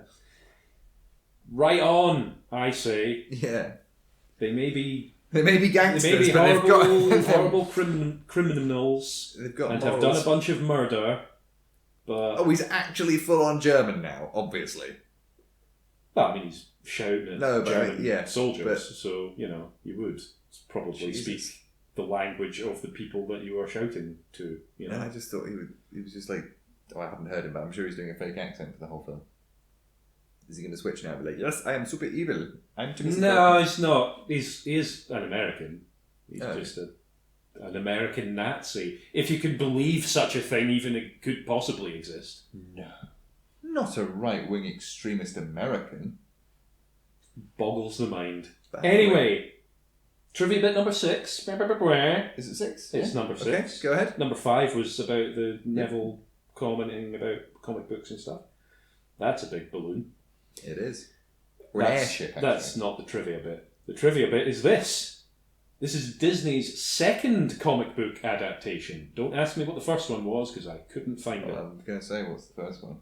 Years later, they would distribute most of the Marvel Cinematic Universe films. Mm-hmm. Jennifer Connelly would later appear in the MCU. Hulk 2003, Ang Lee's Hulk. Unrelated. Though that film was neither released by Disney nor part of the MCU. Yes. And Spider-Man Homecoming 2017, which was connected to the MCU films. She was in that? Yeah, she was the suit lady. She's the voice of the suit. Oh, okay. That's okay. Yeah, it was not Spider-Man Homecoming, which was not connected to the MCU films, though not released by Disney. It was connected to the MCU films, not released by Disney. Her husband, Paul Bettany, appears in the Avengers films, which have featured both Hulk and Spider-Man. Is that interesting or not interesting? No, skip to the next one. It's interesting. It's not interesting. How's that interesting? I mean, I might want to check out this MCU thing at some point. It sounds interesting. You're just being ridiculous. It sounds like it would be I'm going to take that as a not interesting. Shut You're up. correct. It would be... Sounds like it would be fun and interesting for a while, right? Yeah. Then slowly collapse into this sort of homogenized blancmange. Do you think maybe... And then ramp up to a really satisfying conclusion, but then keep limping on after that for some reason. Seems like that's how it would be. We should really look into this MCU thing at some point. I'll have a look. Yeah. I agree. It does sound like something that would peak early. Yeah. Yeah, gangsters with the Tommy guns. See, that's fun. It's a gangster and an FBI person fighting side by side against the Nazis. The question is, totally which unrealistic. one's which? It's totally unrealistic because at least one of those people would actually be on the side of the Nazis, probably. You reckon? Yeah. You reckon if Nazis invaded America, the FBI and gangsters wouldn't be like, hey guys, well, gangsters... Should we kill these Nazi dickheads? Well, I don't know. I guess it would depend on the gang. They're stepping on our turf. I think you have a bit of a strange idea of what gangs are like. Let's talk about the FBI. Oh, right, okay. Go get him, kid. When's he going to use Chekhov's gun? Go do the third act of the movie, baby. It's time. Oh, you're trashing it. You've had that. This was your first attempt at getting into a flying vehicle as well. You trashed it by crashing into it. Yeah. You're going to be able to stick that back on with your gun. I think if it crashes this one, it's probably going to cause a bit more of a problem. Well, this is clearly a hydrogen filled balloon as well. This isn't like... No, I thought it was an airship, not a balloon. You are correct me? It is an airship, it's not a balloon. But it's a dirigible, and the difference is that they have an internal structure. You're a dirigible. Thank you. Trivia bit number 7. Yep. Madonna was considered for the role of Jenny. Is that interesting or not interesting? Well, not interesting, but interesting in a little way because she was in the last film we watched, Dick Tracy. I'll ask again, is it interesting, not interesting. Or not interesting? Not interesting. It is in fact interesting. Ding. Why? But only because she was in Dick Tracy. Oh, fuck off! That's what I just said! Fuck you! So I'm counting that as another point for me too. I'm doing really well this time round. Nobody's keeping score. I am. Don't delude yourself. You're not keeping score. Well, I've only got one wrong, I think. I don't even know. In my mind. I don't know. Well, carry on. Oh, here we go. Big fight in the dirigible. He's lost his hat again. He really loves that hat. Oh. Has he got... He's got a... Maybe that's why he's called Tiny Ron and it's just not an issue for him to get kicked in the nuts. That's not... That was mean. That was mean. That's unnecessary. I was trying to avoid the filth. Where? You've just launched yourself straight into it. Oh, I did. Yeah, apologies. Oh no, Lothar! Ugh! Jeez, oh. You'd think they would have used slightly stronger glass. Yeah? I mean, they didn't really have strong I glass. guess. Did they have, like, safety glass in those days and, like, reinforced? I don't think so. Yeah, Lothar's dead, mate. Get over it. Oh, poor Lothar. Right, trivia bit number 8. Here it comes. I'm excited. The scene in which the Rocketeer flies around inside the ballroom was to be much more elaborate, but was cut back due to budget issues. Is that interesting or not interesting? You've already told me that, so I pass. You can't pass. That's not an option. Ask me the question again. It's not a question, it's trivia. Well, yeah, but what are the options? Interesting or not interesting? Then yes. It is interesting or not interesting. You're right, but which one of those is it? It's not interesting. You're wrong, it's interesting. Ding! So basically what we're saying here is that if it was to, say, be remade with like a bigger budget and it would be all CGI and filmmaking techniques and special effects techniques, it would be better and more spectacular. Interesting, eh? Interesting. Where's my sequel to The Rocketeer, you cowards? That's going to become a catchphrase for you, I think, this season, isn't it? Well, where's my sequel, you cowards? Yeah. I've had worse catchphrases. There you go. There's your fucking gum. Chekhov's gum. Can't believe I didn't think of that. I'm very disappointed in you as well, to be honest. I mean, I'm glad one of us thought of it. Well, it was just... I think I have seen a discussion review of this, and I'm wondering maybe I've heard someone say that before. Yeah, but then I knew that the gum... I think I had a recollection that the gum would come up later, and then when I saw it immediately, I was like, oh, it's a Chekhov's gum. Oh! Crikey's... That guy... Like, fair enough, that guy was a Nazi, right? But he got, like, a full heel...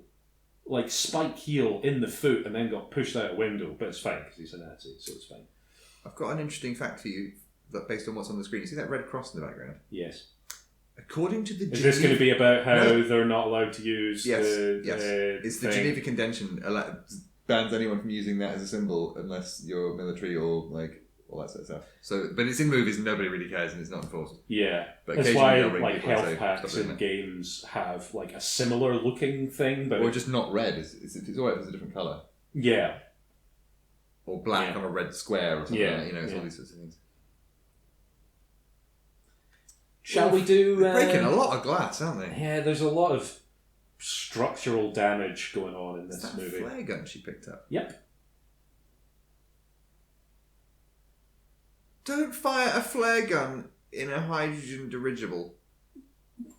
Well, I think that's probably the sensible thing to do, actually. All the lighters are like tethered on strings so you can't blow the place up. Although this is actually quite a small thing. It's not got a big... It's not like a passenger liner, is it? No. Well, maybe... I don't know. I think it's more of a sort of cargo thing. The little pod thing was very small. It wasn't lies, it was acting. Fucking die, you horrible little man. Don't do your little salute. Don't do that. You're a Nazi, we get it. You don't have to make it your entire personality. So hang on. Is he about to just blow up the rocket? Whee. Doesn't he need the helmet to be able to steer straight? He doesn't know that. He's an idiot. Look at him. He's on fire. Now that's a comeuppance. That was quite good. Kaboom. Hollywoodland. Oh, that's right. It just says Hollywood. Is this a Yeah. Back to the Future moment where they... Yeah. See how small that little pod is? Yeah, it's now called the Lone Pine Hollywood sign. Ho, ho, ho. Right, Jenny, this thing's full of hydrogen. We've got to get the fuck out of here. You shouldn't have fired that flare, you numpty. If she hadn't done that, then they would have died, probably. They'll be fine. It's a movie. Look, here's Lothar to save the day.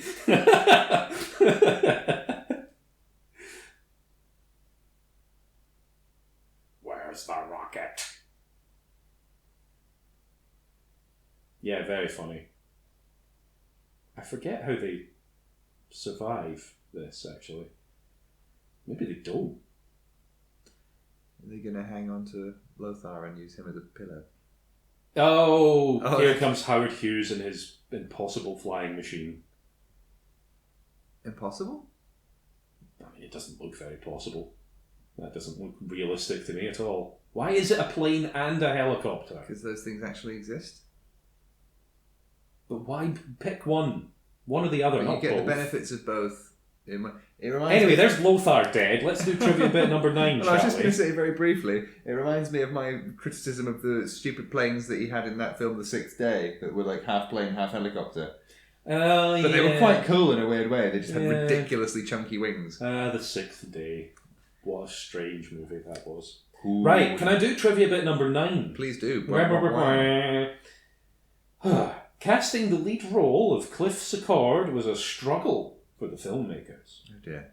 Jeffrey Katzenberg even had one of the studio's then staff writers, Kaylee Kirkpatrick, audition for the part.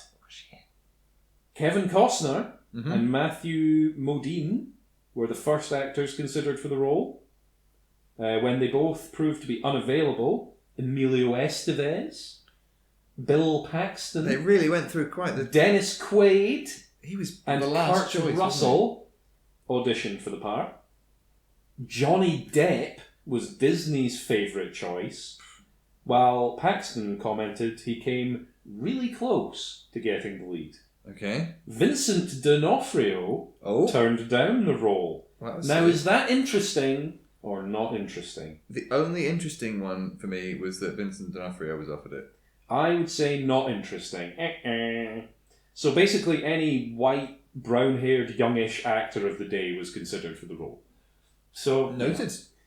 Imagine if they'd gone with Johnny Depp, though. What a horrible, horrible Man. world we would be living in. I was going to say horrible, horrible man. But Well, okay. he is a horrible, horrible man. And it would have ruined this brilliant movie. Yes, quite. Anyway, we're rapidly approaching the end, so why don't I just rock on with trivia bit number 10? Please do. So, one quick question. Is he going to get his rocket pack back? Are they going to find it somewhere? Or is he going to build another one? You'll see. Oh, he can put it on. He got these. In fact, I will save trivia bit number 10 until the credits are rolling, so you can see how it all wraps up in the end. I mean, Howard Hughes. Get spoilers. Howard Hughes has got him a new plane. That's nice of him, I guess. They're a nice person. I don't know if he was a nice person. To buy him a new plane. Well, yeah, I mean, That was quite nice. I mean, he saved the world. I think buying him a new plane is the least he could do, really. Don't ever fly without this. It's a packet of gum. I mean, I would argue he saved the world for a bit. Well, yeah, I mean, it never stays saved for very long, does it? No. It's always out there trying to get in trouble again. New plane with my name on it. It's so awesome. It is pretty awesome. It's pretty awesome. It's better than that death trap he was riding earlier. Well, I mean, it's the same plane. Yeah, but look at it. It just looks a bit better. It's probably a bit more solidly made, I guess. You'd hope.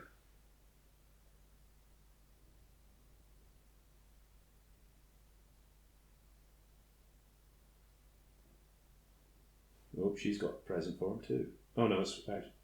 Why would you say that? Why would you say to somebody... Well, there you go, they've got the plans for it, so they could build a new one. Why would you say to somebody, oh, I've got something for you? Oh no, actually it's for this person standing next to you. Well, that's mean. Right, can I do trivia bit number 10 Please now? do. Well, you're going to wait to the credits, but... Well, you've got the answer to your cool. question now anyway. I think the credits are literally about to roll anyway. So, trivia bit number 10. Mm-hmm. While filming, Billy Campbell, Cliff Secord, and Jennifer Connelly, Jenny Blake, began a romance. Not interesting.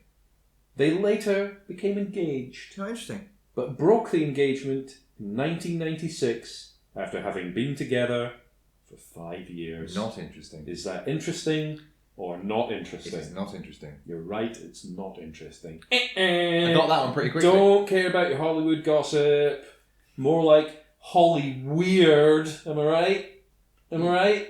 Yes. Am I right? Credits rolling. We made it! We did it! We did another movie! Look at us, we're brilliant at this! We are good at YouTube! We are good at whatever this is. Whatever this is, yeah. So yeah, that was The Rocketeer.